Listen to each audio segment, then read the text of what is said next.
Welcome to my channel. இன்னைக்கு வந்து பாத்தீங்கன்னா PGIM India Mutual Fund ஆபீஸ்ல இருக்கோம், மும்பைல இருக்கோம். இன்னைக்கு வந்து PGIM India Mutual Fund உடைய CM Mr.Ajit Menon நம்ம கூட இருக்காரு. சோ அவர்கிட்ட ஒரு 5 questions கேட்க போறோம். அது வந்து உங்களுடைய questions தான். ஜெனரலா ஒரு இன்வெஸ்டர் என்ன questions கேட்பாங்களோ அந்த questions தான் நான் கேட்க போறேன். So welcome to our channel, sir. Thank you so much. So the first question is why retirement planning is important, sir?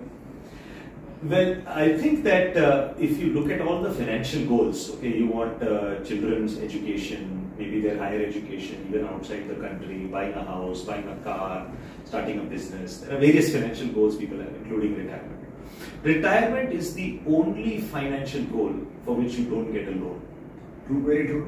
So when you are planning the goals for your children and you do SIPs, lump sums, you do investments, you know, if supposing for some reason there is a gap, you can at least take a loan and fulfill it. But for your retirement, your lifestyle expenses, if there is a gap, you can't fulfill it by taking a loan. There are some products like reverse mortgage and all that. It's not very mature in India, happens abroad. It will probably develop later. That's the main reason why retirement planning is so important for people to follow. That because you don't get a loan for it. So very good point, sir. Because for all other goals we can take a bank loan, but for retirement we can't get a loan. Next question is, today's Sensex is at 65,000 level. Even this month it has reached 67,000 level. Yeah. So our current level should investors, where do they invest? Can we invest lump sum now, or should they invest in STP mode? If at all they are going to invest lump sum, which funds they should look at, or which sector they should look at? So personally, I invest with both SIP and lump sum. I do lump sums when I get my bonus every year, but otherwise from a monthly basis from my salary, I do SIP. SIP is really good for people who are having a steady income. So it's a disciplined way of investing. Otherwise, if you look at the actual results of return, lump sum always will beat SIP long term. Even at current level, they can invest STP or STP or systematic transfer plan or lump sum. So I feel that that question depends on your term of investment. Say if it's a 5 years. If it's a 5-year investment, I'd say lump sum is also good enough.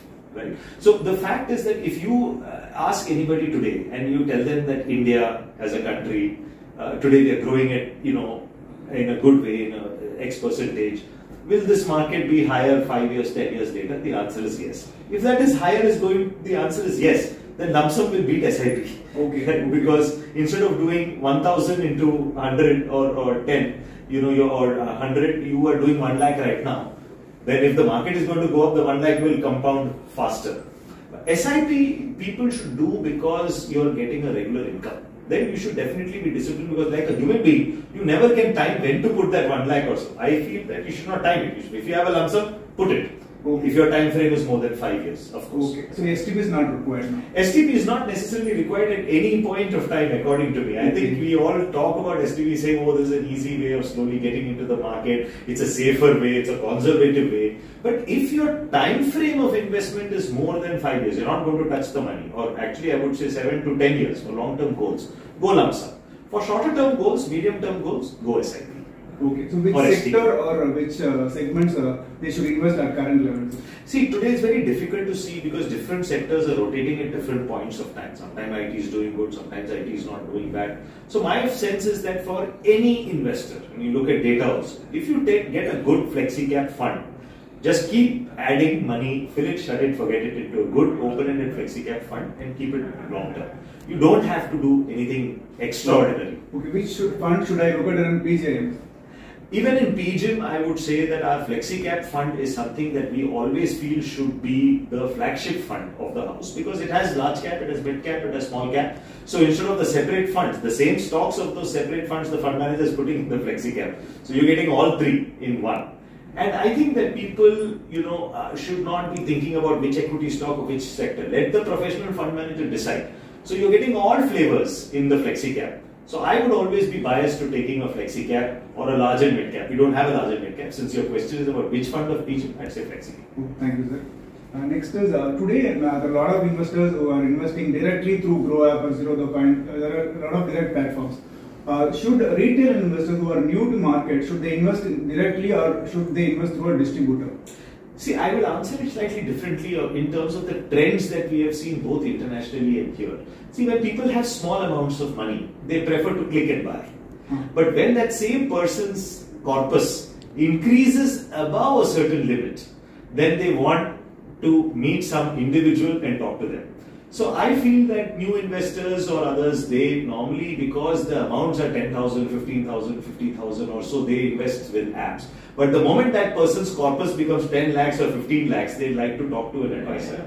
My advice is, please choose whichever option you want. But the bigger advantage is to start your journey with an advisor. Because then you're discussing things like, what do you want to invest for? What is your goal? That the advisor is able to then pick and choose. Otherwise, digital apps are okay for small investments, small amount of investments for small periods of time. But when you're thinking about goal-based investing and when you're thinking about it, I think having an advisor is an advantage, a big advantage. Because the reason is because since I'm in the business for more than 8 years, there are a lot of new investors invest through direct platforms and they come to me after 2 years or 3 years, once their corpus becomes big. And they would have invested in wrong funds and they would have lost the compounding for last at least 2 to 3 years. That's right. So that's why I also recommend a lot of new investors to invest initially at least 3 to 5 years to get the confidence going through a distributor or a RIA. That's right. I completely agree with that. That human tendency is we want to chase the best performing products. And so when you click and buy, you're always seeing that, in front of you. Whereas that may not be the right time to buy those products. So I think that since each individual is unique, I think an advisor is able to advise what is the right thing for a person. You have to remember that media, marketing, newspapers, apps, most of the time they're doing general advice. But you are an individual who's unique. You may have old parents, you may have sick parents, you may have somebody to get married off, you may have children with disabilities, you may have children or no children, so many different unique needs. That is where the advisor makes the best decisions of what products that you should buy. Thank you, sir. Next question is about systematic withdrawal plan. Today, because many investors are investing their from fixed deposit, they are moving to mutual funds now. So they want a better return, plus they want to save tax also. So many investors are investing through SWP route. So what do you think about this systematic withdrawal plan route? I think it's a very nice feature in mutual funds, which is advantageous once you start doing it after a year. Because we all know that equity funds have capital gains advantage after 1 year, right, beyond a certain amount. So when you're doing the SWP, you're actually doing a first in, first out. Your first investments, first units are coming out. So tax-wise, it's more advantageous when you do an SWP. It's much better. So the feature is an SIP, just like SIP is an advantageous feature. SWP is a very good advantageous feature for people who want to receive an income and want to have a specific amount to come out of the funds that they've invested in.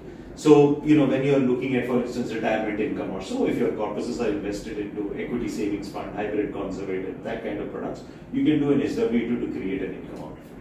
So you're saying you have to do a systematic withdrawal plan after 1 year of investment. It's always better because if it's an equity-oriented fund, you have to wait anyway for 1 year to get your capital gains benefit. Otherwise, you will be taxed at your nominal rate. 15% tax. Otherwise, it is only 10%. So that is much better for you to have. Tax angle that gives an advantage. It gives an advantage. After 1 year, you start your SWP. Don't start your SWP immediately.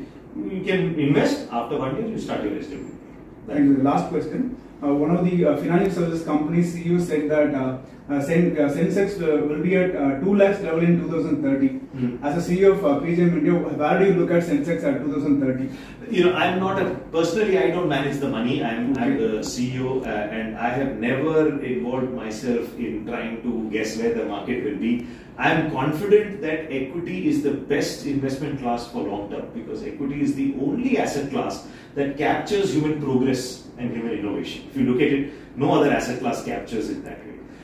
I personally have a financial advisor. So for the last 14 years, I have a financial plan and all of my investments are done through my financial advisor. I have never asked where the Sensex is going. I have always asked him, I have so many years to send my daughter out abroad for studies. Am I on target? Am I getting what I need to in returns and getting there? So, a lot of people just look at the benchmark and try to think of it. The benchmark should be your time to goal and the return you require for that goal. If you are focused around that with a good trusted advisor, what level of the Sensex doesn't matter. You should be at your goal. That's what matters. So we need not worry about what market is going to be. We should focus on our financial goals. That's right. That's right. Thank you so much, sir. I've been a big fan of your storytelling and listened a lot of storytelling through webinars. Nice meeting you for the first time. Thank you so much. I'm so glad. It's my pleasure to be here. Thank you, sir. Thank you.